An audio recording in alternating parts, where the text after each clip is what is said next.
آپ اس لڑکی کا پتہ کاٹ سکتی ہیں مگر اس کے بچے کا نہیں، کیونکہ وہ بچہ شاذل کا ہوگا، یعنی سید زادہ ہوگا، اور کون باپ اپنی اولاد سے بیگانی رہے گا۔ فاریہ بیگم نے کہا، تم لوگ بحث میں ایسے پڑے جیسے سچ میں وہ آج ہمیں وارث دینے والی ہو، ابھی کچھ ایسا نہیں ہو تو بات کرنے کا مقصد۔ کلثوم بیگم ان سب کی باتوں سے بیزار ہوئی تو ٹوکا، جس پہ سب اپنا سا منہ لے کر رہ گئی۔ کیسی ہے وہ؟ ترید ہسپتالات آروش سے حریم کی خیریت معلوم کرنے لگا۔ زندہ ہے، آروش نے جواب دیا۔ ایسا کیوں کہہ رہی ہو؟ ترید کو تکلیف ہوئی۔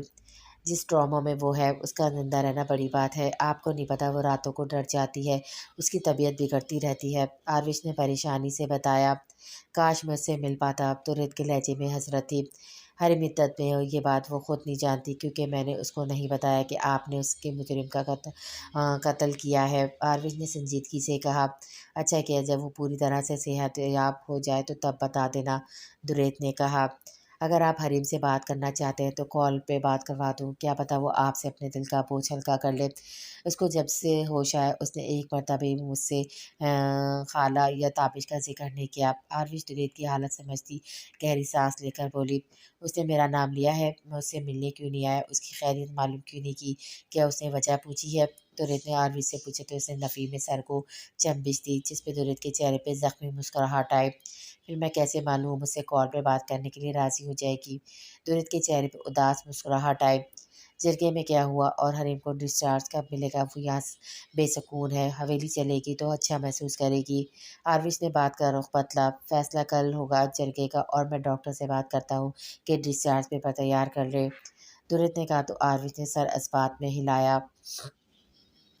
کیا بات ہے؟ جب سے آپ کے جرگے سے واپسی ہوئی آپ کے چہرے پہ عجیب سا سکون اور اب یہ مسکراہٹ۔ بختیور بیگم نے حشمت اللہ صاحب کو پرسکون دیکھا تو پوچھ لیا۔ ہاں میں واقعی بہت خوش ہوں، کیونکہ آج میں نے شاذل کو دیکھا جو ماہی کا شوہر ہے۔ میرے اندر پہلے بہت وسوسے تھے ماہی کو لے کر، جب تم نے بتایا ماہی یہاں آئی تھی اور بہت خوش تھی تو مجھے اطمینان نہیں آیا تھا، مگر آج جب اس جا شوہر اس کے لیے وہاں سب سے لڑا تو دل میں اطمینان اترا۔ ایک خلیج تھی جو آج ختم ہو گئی۔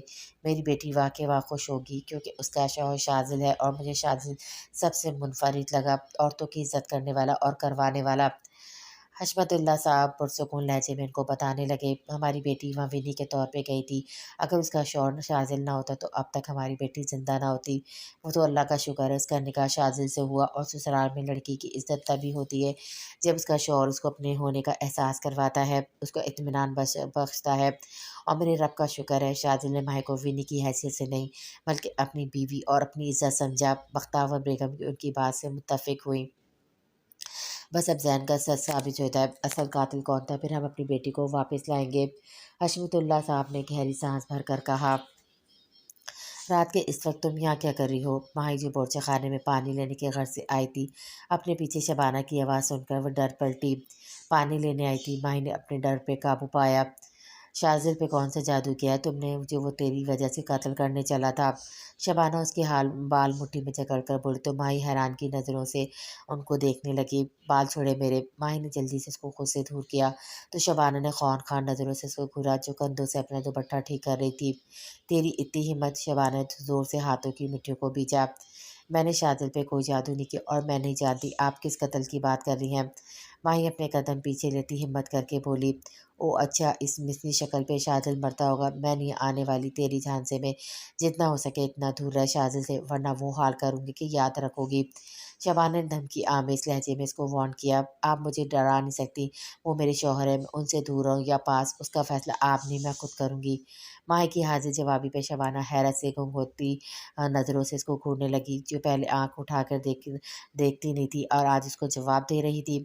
آگے نے اپنی اصلیت پہ اور یہ کس کی شے پہ بہادری کا مظاہرہ کر رہی ہو؟ شبانہ اس کی تھوڑی پکڑ کر تنزیہ بولی، شاذل کی شے پہ انہوں نے کہا کہ مجھے کسی سے ڈرنے کی ضرورت نہیں، اور مجھے اب سمجھ آ رہا ہے واقعی میں مجھے کسی سے ڈرنے کی ضرورت نہیں، میں کیوں ڈروں جب میرے بھائی بے قصور ہے، میں بے قصور ہوں تو کیوں آپ لوگوں کے بلا وجہ ظلم سہوں، میں گڑیا نہیں جس کو آپ اپنی مرضی سے چلائیں گی۔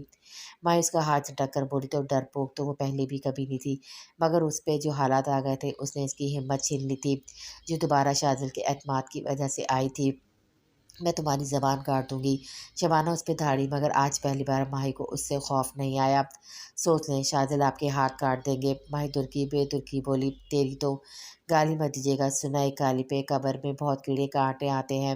تعداد فی الحال میں بھول چکی ہوں، مگر جب یاد آئیں گے تو بتا دوں گی۔ نو ایکسکیوز می، میرے شوہر میرا انتظار کر رہا ہے، اگر میں نہیں گئی تو میری تلاش میں وہ خود یہاں آ جائیں گے۔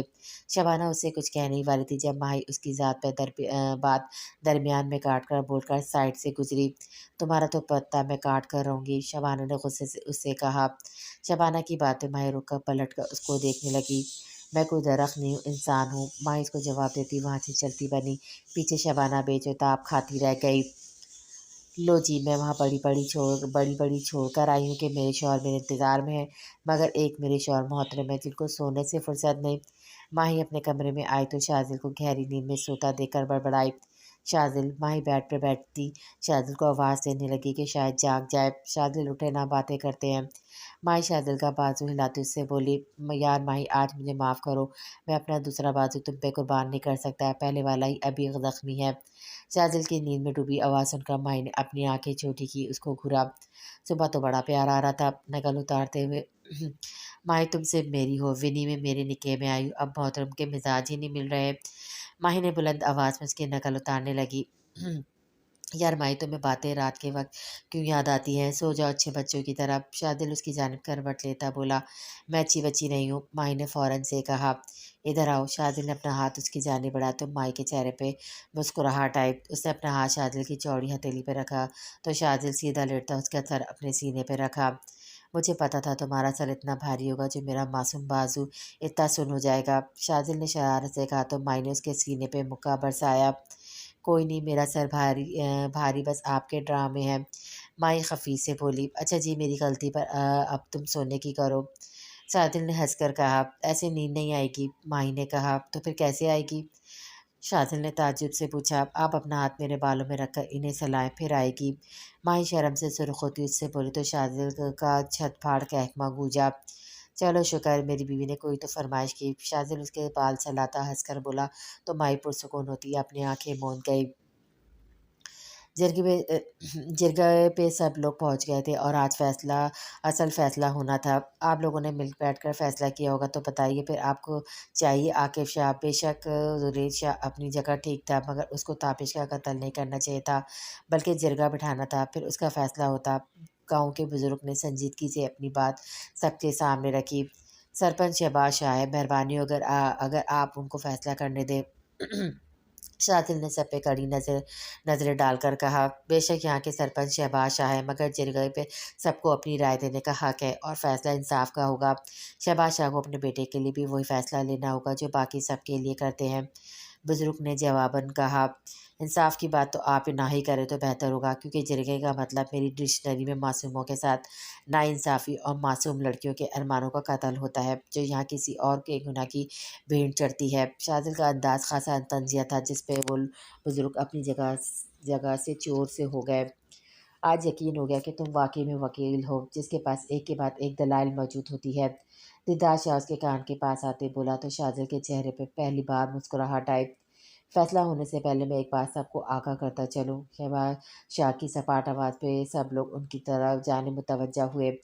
ونی میں کوئی نہیں جائے گی قتل کے بدلے، کیونکہ میری کوئی بیٹی نہیں۔ شہباز شاہ کی بات پہ سب لوگ حیرانگی سے ایک دوسرے کا چہرہ تکنے لگے۔ شاذل کے چہرے کی مسکراہٹ یکدم غائب ہو گئی تھی۔ جرید کو شدید قسم کا حیرت کا جھٹکا لگا تھا۔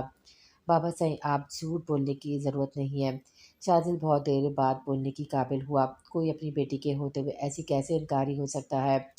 بس ونی میں نہ کرنے کے بہانے ہیں، لاڈلی جو ہے۔ شہباز شاہ کی بات پہ سب لوگ آپس میں چہ موگیاں کرنے لگے۔ میں شہباز شاہ ہوں، مجھے اپنی بات منوانے کے لیے نہ تو جھوٹ بولنے کی ضرورت ہے اور نہ بہانے کرنے کی۔